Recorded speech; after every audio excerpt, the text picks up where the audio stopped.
Imaginez le début de l'humanité, un monde nouvellement créé où seulement un couple habitait la terre. La Bible nous dit qu'Adam et Ève ont eu des enfants, mais en ouvrant le livre de la Genèse, nous ne trouvons que les noms de Caïn, Abel et Seth. Mais, et les filles? Logiquement, elles devaient exister. Alors, pourquoi ne sont-elles pas mentionnées? Était-ce simplement un oubli ou un détail délibérément caché? Quelques indices suggèrent qu'elles auraient pu être essentielles à la continuité de l'espèce. Mais leurs noms et leurs histoires ont été laissés de côté. Qu'est-ce qui expliquerait cette omission? Un mystère accidentel ou quelque chose de plus profond? Et si ces femmes jouaient un rôle bien plus important que ce que nous imaginons? Des textes anciens et des traditions oubliées mentionnent leur existence, mais de manière énigmatique, comme des pièces d'un puzzle perdu dans le temps. Mais avant de tenter de récupérer ces pièces, nous devons faire face à la grande question. Si toute l'humanité vient d'Adam et Ève, avec qui se sont mariés leurs enfants? Et la réponse pourrait être plus perturbante que vous ne l'imaginez. Avant de continuer, assurez-vous d'être abonné à la chaîne, car dans les prochaines vidéos, nous explorerons encore plus de mystères que vous ne voudriez pas manquer.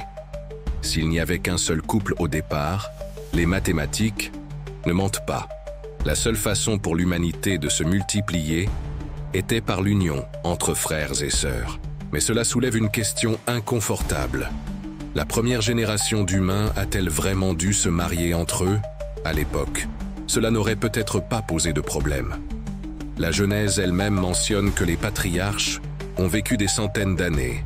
Donc la génétique humaine serait encore pure, libre des mutations qui rendent aujourd'hui la consanguinité risquée.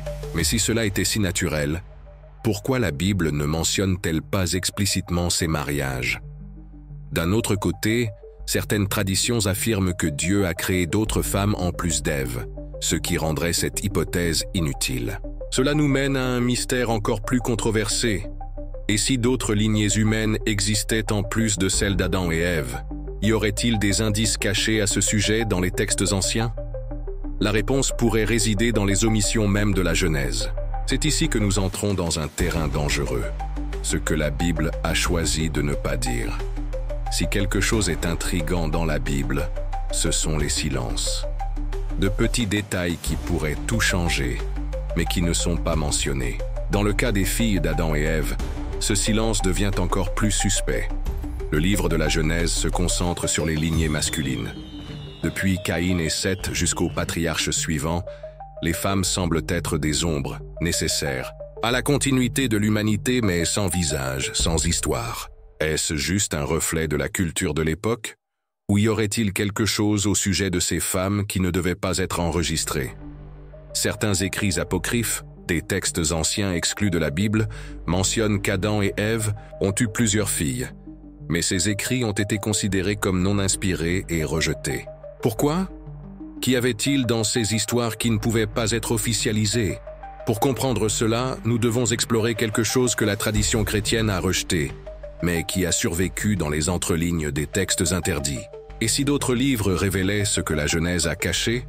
La Bible, telle que nous la connaissons aujourd'hui, n'est pas un seul livre, mais une collection de textes choisis au fil des siècles.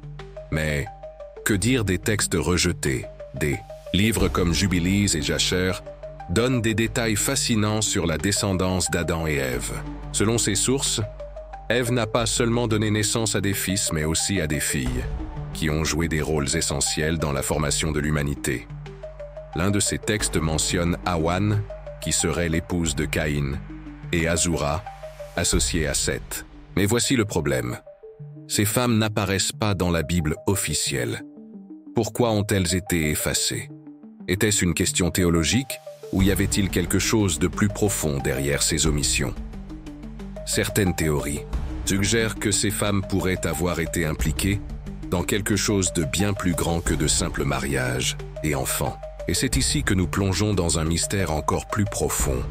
Qui étaient en réalité les premières femmes autres qu'Ève? Et vous, connaissiez-vous ces faits? Laissez un commentaire si vous en avez entendu parler. Discutons-en. Si la Bible garde le silence sur les filles d'Adam et Ève, d'autres traditions ne le font pas. Les écrits juifs anciens et les textes islamiques révèlent qu'Adam et Ève ont eu de nombreuses filles, chacune jouant un rôle crucial dans la formation de l'humanité. Dans certaines versions de la tradition rabbinique, chaque fils d'Adam naissait avec une sœur jumelle, et ces sœurs devenaient leurs épouses. L'une de ces femmes, appelée Luluwa, aurait été l'épouse de Caïn, tandis qu'Azura se serait mariée avec Seth. Mais il y a quelque chose d'étrange dans ces histoires. Elles suggèrent que les filles d'Adam et Ève n'étaient pas seulement des figures passives dans l'histoire. Certaines versions affirment qu'elles possédaient des connaissances spirituelles, tandis que d'autres disent qu'elles étaient disputées entre les frères, créant des conflits. Le plus intriguant, dans l'islam, il existe une théorie selon laquelle Adam et Ève ne seraient pas les seuls humains créés par Dieu. Si cela est vrai, cela pourrait signifier qu'il y avait d'autres femmes, en plus des filles d'Adam et Ève, sur la terre primitive. Cela nous amène à une question encore plus perturbante. L'humanité a-t-elle vraiment commencé uniquement avec Adam et Ève? Ou existait-il des lignées cachées? Dans les premiers temps de l'humanité, la connaissance était transmise oralement. Mais qui étaient les gardiens de cette connaissance? Si l'on examine les civilisations anciennes, on remarque que de nombreuses cultures vénérèrent des prêtresses, des chamans et des femmes, dotées de capacités spirituelles. Et si les premières, femmes de la Terre, avaient en joué un rôle beaucoup plus important que nous ne l'imaginons, au lieu d'être seulement des épouses et des mères, certaines auraient pu être des dirigeantes spirituelles, des guérisseuses ou des détentrices. Des secrets de la création. Il y a quelque chose de curieux à ce sujet. Des civilisations anciennes comme la Sumer et l'Égypte vénérèrent des déesses du savoir et de la fertilité. Et si les filles d'Adam et Ève étaient les racines de ces traditions? Mais un détail étrange surgit. Certaines de ces cultures anciennes parlent d'un savoir perdu, quelque chose que les premiers humains possédaient et qui s'est perdu avec le temps. Cela nous mène à l'une des théories les plus controversées sur les origines de l'humanité. Les filles d'Adam et Ève auraient pu avoir un contact avec des êtres mystérieux, les fils de Dieu mentionnés dans la Bible. Et si Ève n'avait pas été la première femme créée? Selon certaines traditions, Adam aurait eu une autre femme avant elle, Lilith. Contrairement à Ève, Lilith n'aurait pas été créée à partir de la côte d'Adam, mais directement de la poussière de la terre, tout comme lui. Cela la rendait égale à Adam, et elle aurait refusé de se soumettre. En punition, elle aurait été expulsée du jardin d'Éden et aurait commencé à errer sur la terre. Mais il y a quelque chose d'encore plus perturbant dans cette histoire. Dans certaines versions, Lilith ne se contenta pas de quitter l'Éden, mais s'associa à des anges déchus et engendra une descendance hybride qui aurait influencé l'humanité primitive. Si cela est vrai, cela pourrait signifier que les filles d'Adam et Ève n'étaient pas les seules femmes sur Terre. Certaines de ces femmes mystérieuses pourraient-elles être des descendantes de Lilith? Cela expliquerait l'obsession des anciens textes à effacer certains noms féminins de l'histoire. Et plus, les enfants de ces unions interdites seraient-ils les mêmes êtres connus sous le nom de Néphilim? Dans la Bible, un passage énigmatique du livre de la Genèse dit que les fils de Dieu virent que les filles des hommes étaient belles et les prirent pour épouses. De cette union naquirent les Néphilim, des géants puissants et des êtres de force surnaturelle. Mais qui étaient ces filles des hommes? Continuons, mais avant, j'ai remarqué que tu n'as pas encore mis ton like. Si tu apprécies le contenu, clique sur le pouce vers le haut. Beaucoup de chercheurs pensent que ces femmes pourraient être des descendantes directes d'Adam et Ève. Si cela est vrai, cela signifie que certaines des filles du premier couple humain ont pu donner naissance à une lignée hybride, un groupe d'êtres dotés de capacités extraordinaires. Cette idée apparaît dans diverses cultures anciennes. Les Sumériens parlaient de semi-dieux marchant parmi les hommes. Les Grecs racontèrent des histoires sur les titans, des êtres mi-humains, mi-divins. Ces mythes seraient-ils des échos d'un passé réel? Si les filles d'Adam et Ève ont vraiment eu une descendance avec ces êtres mystérieux, alors l'humanité primitive pourrait avoir été bien plus complexe que ce que nous imaginons. Mais que sont devenus ces descendants? Ont-ils disparu, été exterminés? Ou existent-ils encore parmi nous? Si les Néphilim et d'autres lignées hybrides ont réellement existé, que leur est-il arrivé? La réponse pourrait se trouver dans l'un des événements les plus catastrophiques de l'histoire biblique, le déluge. Dans la narration de la Genèse, Dieu voit que l'humanité s'est corrompue et décide de détruire tout avec un grand déluge, ne sauvant que Noé et sa famille. Mais pourquoi Dieu aurait-il eu besoin d'une telle mesure extrême? Le livre d'Enoch, un texte apocryphe rejeté par la tradition officielle, donne une réponse terrifiante. La véritable raison du déluge aurait été la naissance de créatures, hybrides, les descendants des filles et des hommes avec les fils de Dieu. Ces créatures auraient apporté des connaissances interdites à l'humanité, altérant son essence même. Mais ici, un mystère se pose. Si le déluge a éliminé toutes ces lignées, comment expliquer les récits ultérieurs de géants et d'êtres surnaturels? Une descendance de ces filles aurait-elle survécu, cachée parmi les descendants de Noé?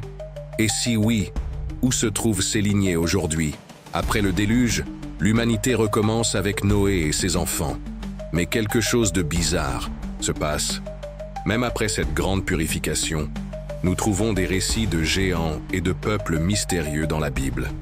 Au temps de Moïse, le peuple d'Israël affronte des tribus comme les Anakim, connus pour leur taille gigantesque. Goliath lui-même, défait par David, était un descendant des Réphaïm, un autre peuple de géants. Comment ces lignées existaient-elles encore? Certaines filles d'Adam et Ève ont-elles réussi à préserver leur descendance avant le déluge? Ou Noé et ses descendants portaient-ils des traits génétiques de ces lignées interdites? La réponse pourrait résider dans les civilisations anciennes qui ont émergé après le déluge. Des peuples comme les Sumériens, les Égyptiens et les Babyloniens avaient des histoires de divinités qui marchaient parmi les hommes, certains avec des caractéristiques très similaires à celles des Néphilim. Les descendants de ces filles vivent-ils encore parmi nous, cachés dans les ombres de l'histoire? Et plus important encore, si des lignées interdites ont existé, y aurait-il eu un savoir interdit transmis par elles? Si ces femmes ont réellement joué un rôle crucial dans l'humanité primitive, qu'est-il advenu du savoir qu'elles possédaient? De nombreuses cultures parlent d'un savoir sacré qui a été perdu au fil du temps. Les Sumériens parlaient des meux, des enseignements divins transmis à l'humanité. Les Égyptiens détenaient les secrets de Thoth, le dieu de la sagesse. Ce savoir aurait-il pu venir des premières femmes? Et si les filles d'Adam et Ève n'étaient pas seulement des figures secondaires, mais les véritables gardiennes du savoir, primordial? Cela expliquerait pourquoi tant d'histoires à leur sujet ont été effacées ou mises de côté. Mais il y a quelque chose d'encore plus intrigant et perturbant. Certaines théories suggèrent que ce savoir n'a jamais été complètement perdu, qu'il a survécu, transmis au sein de sociétés secrètes, cachées pendant des siècles, et qu'il pourrait être lié à l'un des plus grands mystères de la Bible, la lignée du Messie. Et si les filles d'Adam et Ève avaient joué un rôle crucial non seulement dans le commencement de l'humanité, mais dans son destin final? La généalogie de Jésus, selon la Bible, passe par plusieurs femmes énigmatiques. Parmi elles, Tamar, Rahab, Ruth et Marie. Chacune de ces femmes a eu des histoires atypiques et des destins mystérieux. Y aurait-il un fil invisible reliant ces femmes aux filles originelles d'Adam et Ève? Si le savoir interdit a réellement existé et a été transmis par des lignées cachées, serait-il possible que la mission du Messie soit de restaurer ce lien perdu? Ou, de manière encore plus perturbante, ce savoir est-il encore caché, attendant d'être révélé à la fin des temps? Et si tout cela est vrai, que cache encore l'histoire de l'humanité? L'objectif de cette structure n'est pas de donner des réponses définitives, mais de maintenir le spectateur dans un état continu de curiosité, le laissant avide de nouvelles découvertes.